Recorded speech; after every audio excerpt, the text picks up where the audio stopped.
It's a shocking fall from grace. In less than a year, P Diddy went from beloved music icon to disgraced sexual predator, at least according to the charges from the feds.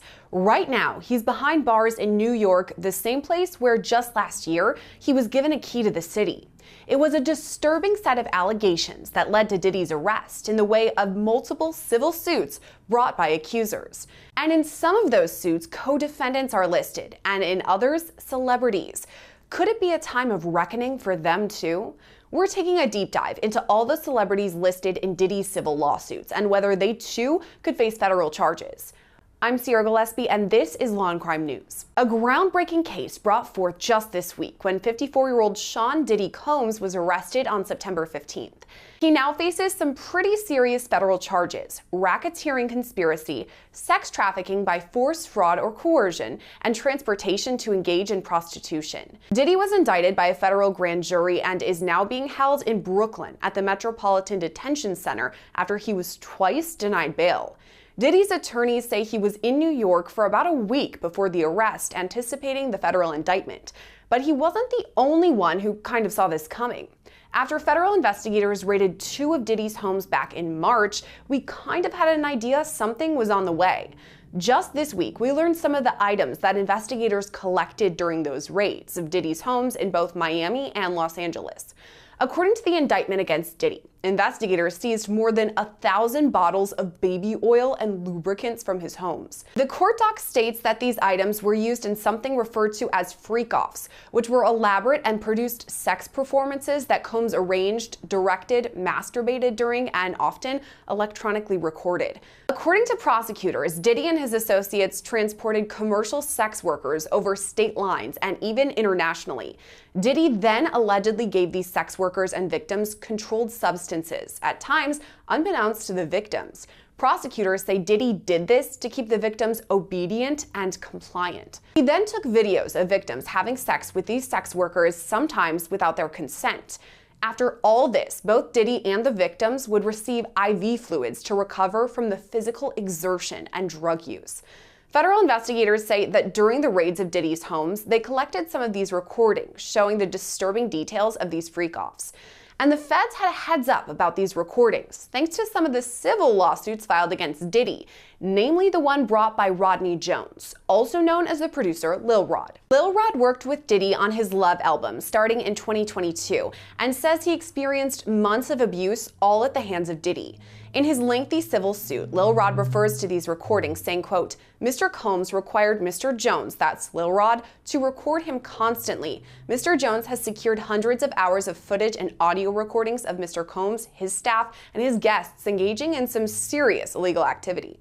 Lil Rod's lawsuit also lays out some other pretty disturbing claims, like that Diddy sexually assaulted him and forced Lil Rod to have sex with a prostitute. But Lil Rod's lawsuit came out swinging in more ways than one. Not only did it shed light on the dark allegations against Diddy, but it dropped some high-profile celebrity names too. First, there's Academy Award-winning actor Cuba Gooding Jr. Lil Rod alleges Diddy was, quote, "grooming him to pass him off to his friends." This fear became reality when Mr. Combs introduced Mr. Jones to Cuba Gooding Jr. while they were on Mr. Combs' yacht. The lawsuit includes pictures of this too, showing both Diddy with Cuba and then Cuba with his arms around Lil Rod. Court docs go on to say, quote, "Cuba Gooding Jr. began touching, groping, and fondling Mr. Jones's legs, his upper inner thighs near his groin, and the small of his back, near his buttocks and his shoulders. He rejected his advances, and Mr. Gooding Jr. did not stop until Mr. Jones forcibly pushed him away." Here's former prosecutor Melba Pearson.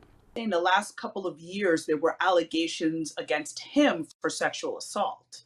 So now we had those prior allegations, and now we see him tied to this case as allegedly trying to, assault a Lil Rod, assault others. Back in 2019, Cuba was booked on misdemeanor charges of forcible touching and sexual abuse after allegedly groping a woman in Times Square. By the next year, 3 women had come forward accusing him of non-consensual sexual touching. He eventually reached a plea deal with prosecutors that required 6 months of counseling but no jail time. Just this summer, he appeared on Dan Abrams' Live, where he discussed those charges. You pleaded guilty to a forcible touching misdemeanor in 2022, eventually led to a guilty plea of a lesser charge. A year later, you settled a federal civil lawsuit, 2 more civil misconduct lawsuits. Can you understand why some would say, don't want to cast this guy? Sure, but I can also understand some people who come up to me in the street all the time and yell, show me the money, and say, hang in there, and I see what you're going through. You know, you make movies for an audience of people, right? So right now, I'm making a movie for faith-based people who are excited to renew our hope in humanity, especially the times we're in, dealing with politics and the world issues that are going on. So that's where I am now. And have you expressed regret, sorrow, apologies for what happened previously? Everything that happens in my life is for a reason. I believe that. And if I continue to walk on my path, whatever that is, I know at the end result, it'll be to make me stronger, to be a better person, to be a better father, you know? And right now, that's the moment I'm in. Back to Melba. She says it's possible that charges could be brought against the actor. I'm getting the feeling where there's smoke, there's fire, right? Because now we have 2 different instances where you're accused of the same type of behavior, you know, years apart. I think there's something there. And I don't know that Cuba Gooding Jr. is going to escape from that one, because he already saw definitely people moving away from him within Hollywood circles and other circles once those first sexual assault allegations came out. So at this point, I don't think he's going to get away with it a second time. Is it possible that he could face charges based on these allegations that were brought forward by Lil Rod? It is possible as well. Again, we've got the statute of limitations issue to deal with. So depending on the time frame of when this happened is, you know, again, the Adult Survivors Act, which was the vehicle where many of these lawsuits came out, many of these civil lawsuits, came out, there was a finite amount of time for those suits to be filed. The time frame is going to be very, very important. What witnesses come forward, because again, you know, this may not be a situation where DNA may be at play. This may be more of a situation of, hey, yes, I was there and I recall, you know, Cuba Gooding Jr., you know, putting his hands on Little Rod, or I recall certain aspects. So it's going to be a very witness intensive type of case. And the question is, will the witnesses be willing to come forward? Another high profile name listed in Lil Rod's lawsuit is Jennifer Lopez. From the standpoint of the names of the celebrities that were tied to this, the fact that Jennifer Lopez was tied to this back when she was involved in or party to a shooting at a nightclub when she was dating Diddy, and is now alleged to have brought the gun with her to the scene and gave it to Diddy, and that's how the shooting occurred. Lil Rod's team brings up J-Lo when establishing Diddy's history, writing his, quote, RICO enterprise has existed for at least 20 years, dating back to the 1999 nightclub shooting in NYC, when Mr. Combs required his then-girlfriend Jennifer Lopez to transport his illegal firearm into the NYC nightclub. The court docs also allege Diddy forced his then-artist Shine to assume responsibility for the shooting of several individuals. The shooting happened on December 27, 1999 at about 2:55 a.m. A fight broke out at a nightclub in New York City between Diddy, Jamal Barrow, who's known as the rapper Shine, and Matthew Allen, who went by the nickname Scar. Guns were drawn and 3 people were shot. No one suffered any life-threatening injuries, and the victims were not involved in the fight. J-Lo and Diddy fled from the scene in a car, but were later arrested and charged. J-Lo's charges were dropped, but the others stuck. Diddy was acquitted, but Shine was sentenced to 10 years in prison. He was released in 2009 and deported back to his home country of Belize. Lil Rod alleges it was Diddy who pulled the trigger, and Shine just took the fall for him. Because of this allegation, experts like former FBI agent Bobby Chacon say investigators could take a second look at the shooting. If there's a civil lawsuit that lays out this major allegation, what would it take to reopen an investigation into something that happened 25 years ago? Well, it would take a different look at it. So in other words, he was acquitted on the state murder charges. Now, federal charges can be different. You can have RICO, you can have a continuing criminal enterprise, you can have, so the underlying acts acts, the predicate acts, if we used to call them when I worked RICO cases, a RICO predicate act could be something like that 1999 case, and you can use it as a predicate act. You can bring it up. You can, when I worked cold cases of this type, sometimes with time, with the passage of time, people aren't as intimidated and they're not as threatened, and they get away from the person who is the threat, and they feel more forthcoming to testify or to give statements in lieu of testimony. But certainly, I think that that case is going to be part of it.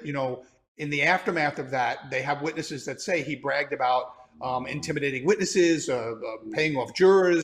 And certainly when you have that kind of stuff, if you go back and you find that juror that was paid off, or jurors, multiple, that may have been paid off, certainly that gives you the impetus to kind of come forward and refresh those charges on a federal case. So the federal cases will be a little different. The charges are a little different, so it's not double jeopardy. And so I think that case that you mentioned, that you cite, I think is certainly one of the ones they're looking to build into a much bigger, to me, maybe a RICO type case. We also know that federal investigators have spoken to other plaintiffs in civil cases against Diddy to learn more about his personality and what he's like in relationships. That means J-Lo is someone the feds will want to talk to if they haven't already. It also means she could be called to testify against him. It's possible. It's absolutely possible. If I was the prosecutor handling that case, I absolutely would list her, right? But of course, we need to know whether or not she'd be cooperative. That, of course, changes the strategy when it comes to trial. So you may list someone as a potential witness. That does not mean you're necessarily going to call them. The question is whether or not their testimony is really going to help you. But there is a universe where she could testify against him in terms of, violence, in terms of his interactions with other artists, especially the folks that have been coming forward alleging that he has harmed them in some way or engaged in, human trafficking and sex trafficking. So was she aware of any of that going on? Did she see him with underage girls, or was she present for when some of those videos were taken that Little Rod included screenshots of those videos in his pleadings? So how much of that did she know? When did she know it? And what actions did she take at the time? Is that part of the reason why they broke up? We don't know. So all of this will remain to be seen. Obviously, the prosecution and law enforcement need to speak with her, get a statement from her to understand what she knows or what she could be able to testify to, and then make appropriate decisions from there. But it's not just artists that Lil Rod named either. He specifically mentioned Prince Harry, the Duke of Sussex, in court docs. It reads in part, quote, Mr. Combs was known for throwing the best parties. Affiliation with and/or sponsorship of Mr. Combs' sex trafficking parties garner legitimacy and access to celebrities, such as famous athletes, political figures, artists, musicians, and international dignitaries like British royal Prince Harry. Why even name Prince Harry? There's no allegations against him or anything, but why bring him up? I think it may have been a move to bring more credibility to the filing and say that, basically he being Diddy, was using his fame, fortune, and influence to insulate himself. So he was able to legitimize some of the activities he was doing by having these lavish parties, bringing all these A-list celebrities, but somewhere in a back room or somewhere in another wing, horrible things were happening. So the fact that Prince Harry was there does not necessarily mean he was participating in what was happening. And just because you were at a party doesn't mean you know what's happening in every inch of the house. I mean, if you think about it, if the party's being thrown in a mansion, there are various floors and wings. So it is completely possible that he was there and did not participate. Now, if you had said Prince Andrew, especially as a result of the allegations that came out in connection with the Epstein case, that they were close and that they traveled together, and there was a person that alleged that he had sexually assaulted her while she was underage, that would be a different story. But Prince Harry and the way that it was mentioned seemed to be very, again, just sort of trying to bring legitimacy and talk about these were the people that Diddy surrounded himself by to protect himself. Prince Harry has no criminal charges or even any accusations of illegal activity, but he could still see the inside of a courtroom in a defamation case. It's possible that Prince Harry may be able to preserve his reputation. And since it was such a minuscule mention in the greater context of this filing, he may be okay. Another celebrity mentioned in Lil Rod's lawsuit is Young Miami, who dated Diddy from 2021 to 2023. According to the lawsuit, Young Miami's cousin assaulted Lil Rod during the Thanksgiving holiday in 2022. It reads, quote, Young Miami's cousin burst into the bathroom and began groping Mr. Jones. She started undressing and attempted to straddle him and have sex with him in the presence of Mr. Combs and his staff. Similar to Prince Harry, there are no allegations against Young Miami herself, so there's probably no worry of charges being filed against her. But there could be charges against some of the other people listed in Lil Rod's lawsuit. That's people like Diddy's chief of staff, Christina Coram, who Lil Rod compares to Ghislaine Maxwell, the longtime companion of Jeffrey Epstein. Epstein died by suicide in 2019 when he faced numerous charges of sexual assault over the course of multiple years. Maxwell was charged and found guilty of sex trafficking in relation to her time with Epstein, and she's currently serving a lengthy prison sentence. Lil Rod says Christina Coram ordered sex workers and prostitutes for Mr. Combs and ordered and distributed ecstasy, cocaine, GHB, ketamine, marijuana, and mushrooms to Mr. Combs and his celebrity guests who were present on his rented yacht and his homes in LA, NYC, and Miami. This is referenced in Diddy's indictment too, saying members and associates of the Combs enterprise, including high-ranking supervisors, security staff, household staff, personal assistants, and other Combs business employees, facilitated the freak-offs by, among other things, booking hotel rooms for the freak-offs, stocking the hotel rooms in advance with the required freak-off supplies, including controlled substances, baby oil, lubricant, extra linens, and lighting.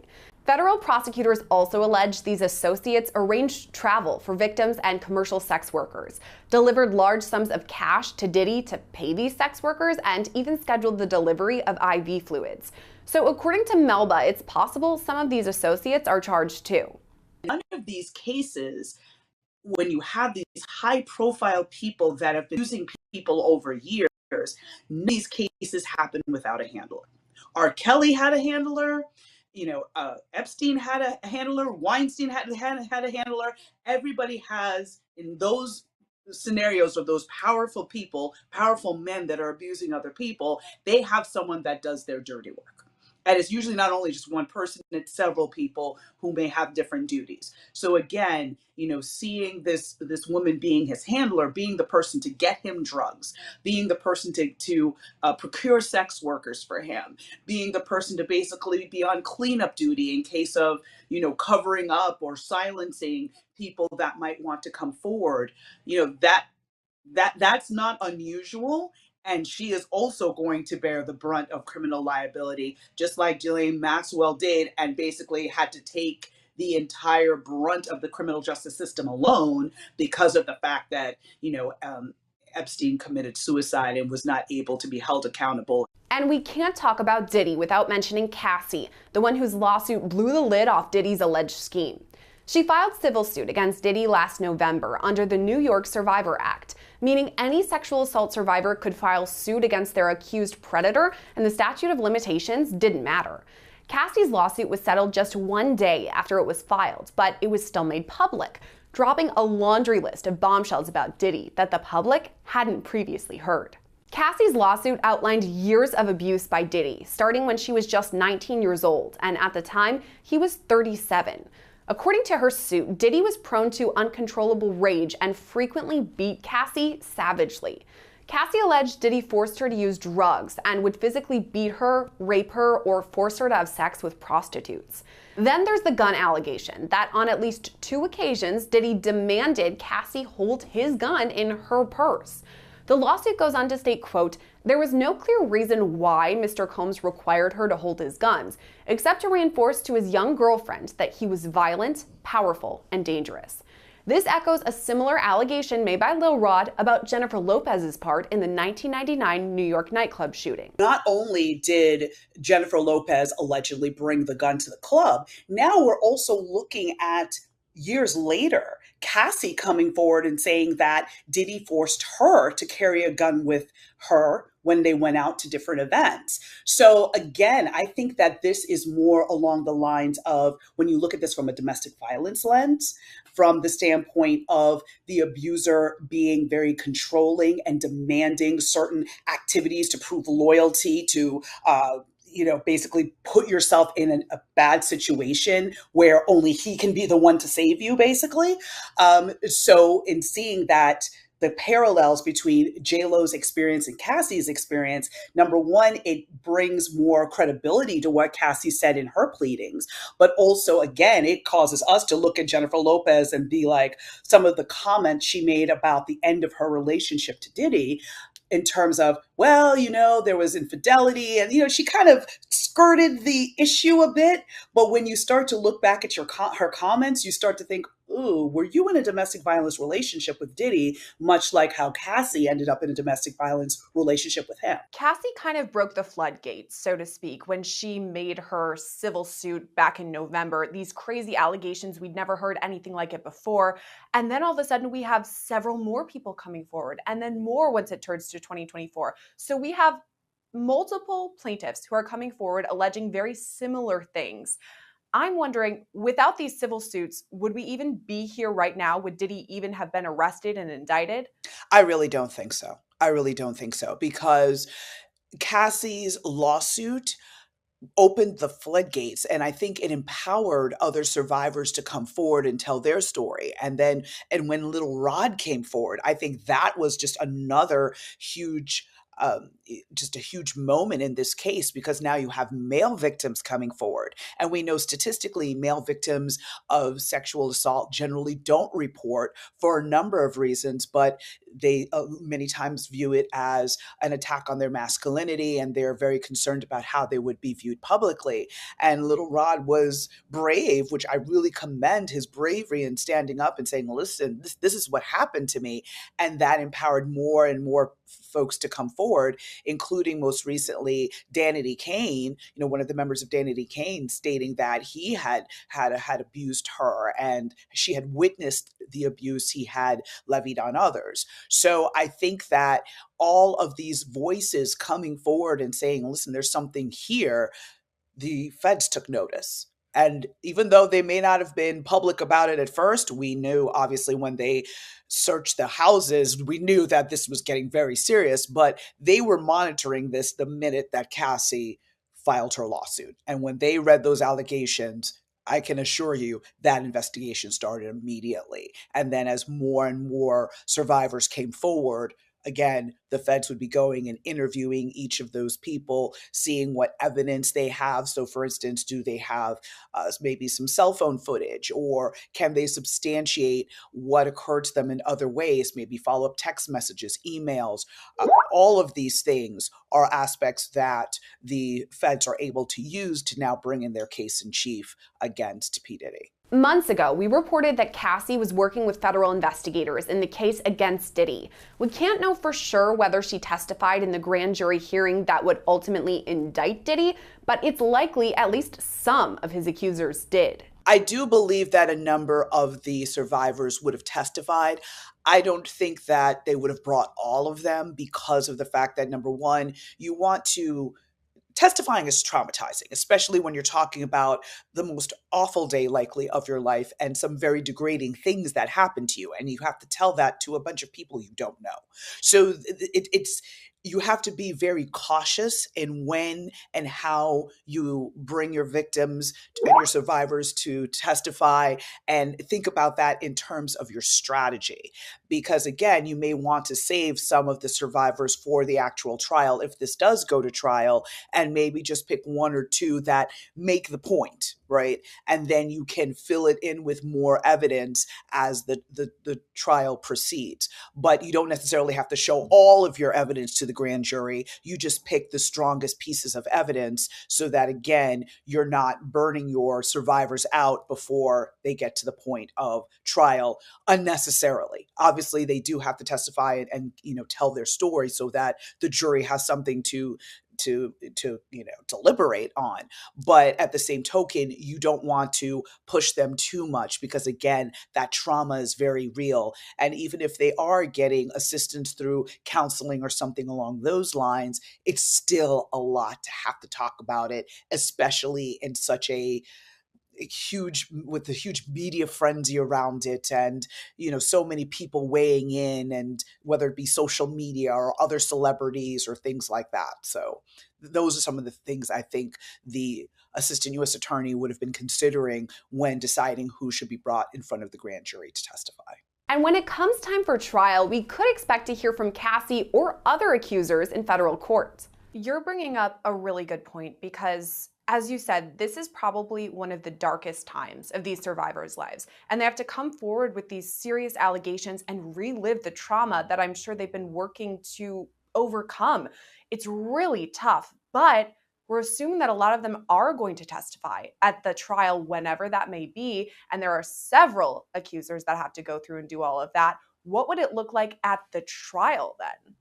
At the trial, now the key is the U.S. Attorney's Office has to make sure that they're not going too far afield with bad character evidence. We saw how that kind of backfired in the Harvey Weinstein case, where, as well as the Bill Cosby case, where other instances were brought in that were maybe not as close in time, or more so not really enlightening the jury about what happened in the charges that were in the indictment, but more so, he's just a really bad, horrible, predatory person. That may be the truth. However, when it comes to proving the charges at hand, you have to be very focused on making sure the jury understands what happened during the timeframes that are specified in the indictment.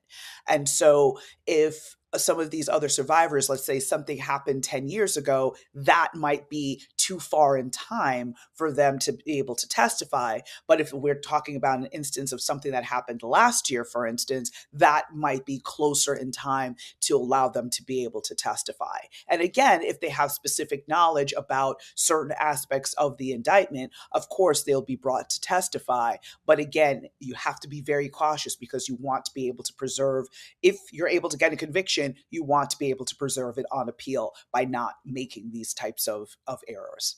After his indictment this week, Diddy pleaded not guilty to all charges and was denied bond twice. A statement from his legal team reads, quote, "Sean Diddy Combs is a music icon, self-made entrepreneur, loving family man, and proven philanthropist who has spent the last 30 years building an empire, adoring his children, and working to uplift the Black community. He is an imperfect person, but is not criminal." To his credit, Mr. Combs has been nothing but cooperative with this investigation, and he voluntarily relocated to New York last week in anticipation of these charges. Please reserve your judgment until you have all the facts. These are the acts of an innocent man with nothing to hide, and he looks forward to clearing his name in court. More updates are sure to come in the case of United States versus Sean Diddy Combs, so make sure to subscribe to our YouTube page so you don't miss a thing. Reporting for Law and Crime, I'm Sierra Gillespie.